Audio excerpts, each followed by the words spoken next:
मैंने संस्कार किया अपने हाथों से अपने फादर साहब का जी, क्योंकि घर वाला कोई पहुंच नहीं पाया, कोई देख नहीं पाया।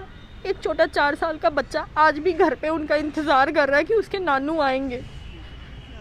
क्या डिमांड करते हैं, क्या चाहते हैं, क्या है हॉस्पिटल से, किस तरह की सरकार जांच करे कि कम से कम वीवीआईपी तो ठीक है, उनको तो आप देख रहे हो, एक आम इंसान जो खून पसीने की कमाई आपको ज़िंदगी भर की दे रहा है, कम से कम इतना तो करो कि उसका इलाज करो। उसको खाने के लिए तो मत तरसाओ, उसको पानी के लिए तो मत तरसाओ। 9 तारीख से 13 तारीख तक मेरे फादर साहब को बीच में कई बार ऐसा खाना नहीं मिला उनको, जो उन्होंने खुद मुझे बोला। 9 तारीख को एक बिस्किट का पैकेट दिया था हाथ में, 13 तारीख तक वही खाया उन्होंने। कोविड-19 की वजह से बहुत सारे लोगों की जम्मू में या फिर कश्मीर में जाने गई हैं। अस्पताल में प्रॉपर उपचार नहीं मिलना और स्वास्थ्य सेवाओं के चरमराए हुए सिस्टम को लेकर बार बार एलिगेशन सरकारी और निजी अस्पतालों पे लगते हैं कि कोविड पेशेंट्स की जो है वो मृत्यु हो जाती है। कई बार ऐसे मामले भी सामने आए जहां पर किसी और वजह से मृत्यु होती है, लेकिन जो पेशेंट है उसे कोरोना पॉजिटिव डिक्लेयर कर दिया जाता है ताकि ज़्यादा पूछ पड़ताल परिवार ना कर पाए और परिवार को बॉडी भी जो है वो इस तरीके से दी जाए कि वो ज़्यादा क्लोज ना जा सके। एक कोविड-19 का उस पर एक मार्क लग जाता है।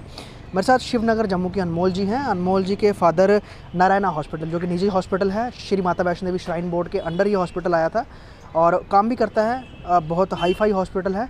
वहाँ पर इनके पिताजी को किडनी की प्रॉब्लम थी, वो डायलिसिस करवा रहे थे। अनमोल जी, लगभग कितने समय पहले उनको आपने नारायण में एडमिट करवाया था? उससे पहले कहाँ उपचार उनका चल रहा था? उनका जो डायलिसिस स्टार्ट हुआ वो एज इट सेल्फ नारायणा से ही स्टार्ट हुआ था और पिछले 10 महीनों से वहीं पर उनका इलाज प्रॉपर वे में अंडर मेडिकल गाइडेंस जो डॉक्टर की सुपरविजन में चल रहा था। वहीं पे हमने उनका डायलिसिस वहीं से स्टार्ट करवाया और हमने कहीं शिफ्ट नहीं किया, ना पहले वो कहीं से डायलिसिस करवाते थे। उनको डायलिसिस कराते हुए 10 महीने हो गए थे। सितंबर के मंथ में 9 सितंबर को डायलिसिस करवा के हम लोग जैसे ही घर पहुँचे, उनको लोअर लिम्स में वीकनेस की प्रॉब्लम रही। वीकनेस की प्रॉब्लम के चलते हमने डॉक्टर को कॉल किया, जो उन्होंने हमें अफरन जवाब दिया कि आप उनको मेडिकल कॉलेज ले जाइए।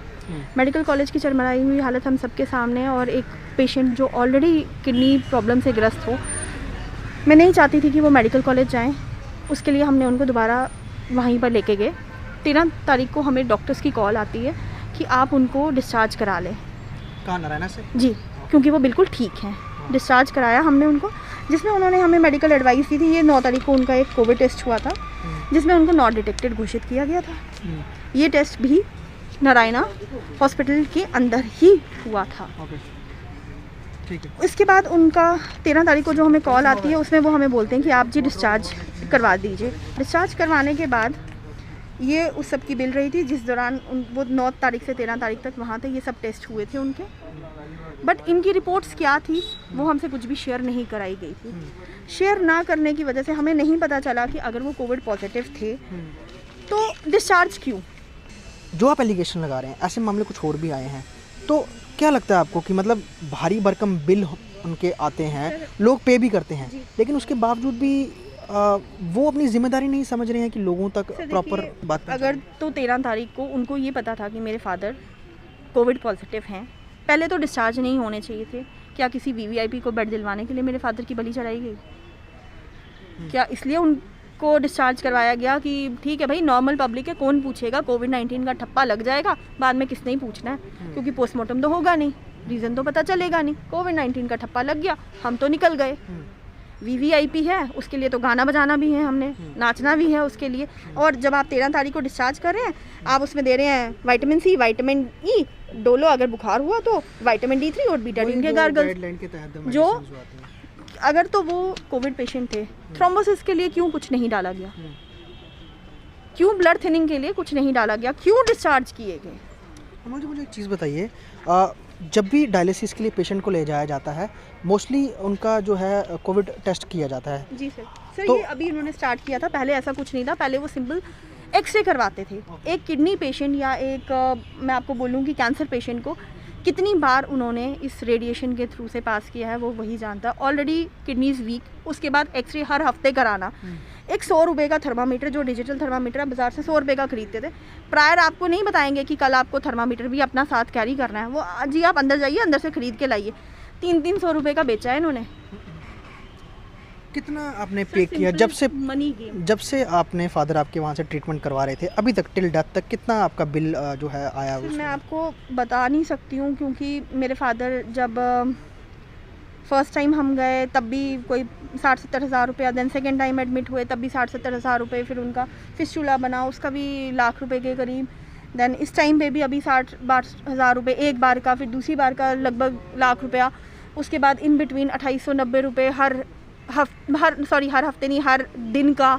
हफ्ते में 2 बार ही जाते थे, महीने के 30,000 रुपये, वो मेडिकेशंस अलग से उनकी, बाकी जो टेस्ट करवाने वो अलग से, KFT वगैरह हर महीने रिपीट होते थे, जो उनकी ही अपनी एक गाइडलाइंस होती थी। सब कुछ सर जैसे वो बोल रहे थे हम वैसे ही चलते गए, लास्ट में हमारे हाथ में कुछ नहीं हुआ। मतलब लाखों रुपया खर्च करके आप कहें कि सबसे बड़े हॉस्पिटल में हिमाचल पंजाब से भी लोग यहाँ पर आते हैं उपचार करने के लिए, और आपको कोई मतलब क्लैरिफिकेशन नहीं दी गई कि डेथ का कॉज क्या था? मुझे तो सिर्फ इतना ही बोला गया, 16 तारीख को मुझे फ़ोन आता है 5 बजे कि मेरे फादर साहब को उन्होंने वेंटिलेटर पे डाला।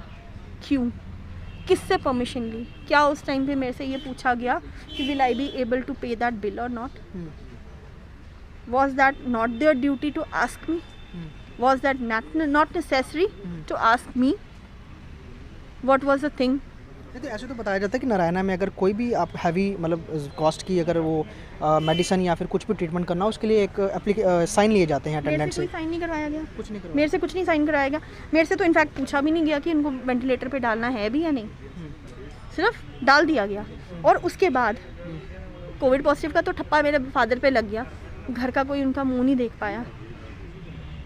एक बदनसीब बेटी जिसने अपने बाप को खुद आग दी है, मैं हूँ वो, ठीक है।